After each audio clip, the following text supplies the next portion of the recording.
মৃত্যুর পর প্রথম ৪৭ দিন কি হয় আত্মার? গরুড় পুরাণে যা জানিয়েছেন স্বয়ং নারায়ণ। শাস্ত্র অনুসারে মৃত্যুর পর বিদেহী আত্মা প্রথমে যমলোকে যায়, কিন্তু যমলোকের পথে এই যাত্রা করতে আত্মার ৪৭ দিন সময় লাগে। মৃত্যু হল জীবনের এক পরম সত্য।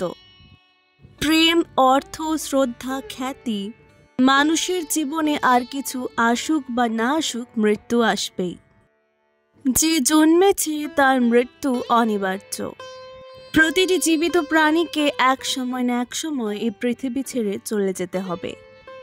তবে মৃত্যুতে শুধু এই দেহের বিনাশ হয়, আত্মা অবিনাশী, আত্মা অবিনশ্বর। গীতায় আত্মার এই রূপ তুলে ধরেছিলেন শ্রীকৃষ্ণ। তিনি বলেন, মৃত্যুতে আমাদের দেহই শুধু ফুরিয়ে যায়, আত্মা নয়। এখন প্রশ্ন হলো, আত্মার যদি মৃত্যু না থাকে তাহলে দেহের মৃত্যুর পর আত্মা কোথায় যায়?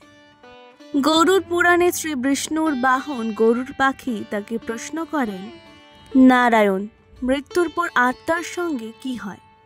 মৃত্যুর কতদিন পর আত্মা যমলোকে পৌঁছয়? বিষ্ণু ভগবান তাকে বলেন, মৃত্যুর পর বিদেহী আত্মার যমলোক যেতে ৪৭ দিন সময় লাগে। এই ৪৭ দিন নানান রকম অত্যাচার সহ্য করতে হয় আত্মাকে। মৃত্যু কাছাকাছি এলে এই সব সংকেত পান সবাই। গরুড় পুরাণে জানিয়েছেন নারায়ণ, মৃত্যুর আগে ইশারা। যখন কোনো ব্যক্তির মৃত্যু কাছে এসে যায় তখন প্রথম তার কথা বলার ক্ষমতা হারিয়ে যায়। এরপর সেই ব্যক্তি নিজের সারা জীবনকে যেন চোখের সামনে ছবির মতো দেখতে পান। এই সময় দুজন যমদূত আসে আত্মাকে যমলোকে নিয়ে যেতে।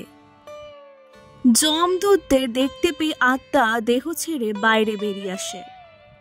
তারপর যমদূতেরা আত্মার গলায় দড়ি বেঁধে তাকে যমলোকের পথে নিয়ে যায়। মৃত্যুর পর ১৩ দিনে পিণ্ডদান কেন জরুরি? আশেপাশের এই জিনিসগুলোই আপনার মৃত্যুর কারণ হতে পারে।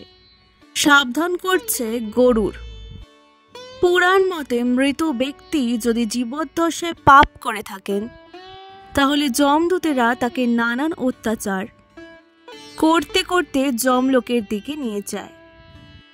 গরম বাতাসের মধ্যে দিয়ে অন্ধকার পথ ধরে যমলোকের উদ্দেশ্যে গমন করতে হয় আত্মাকে।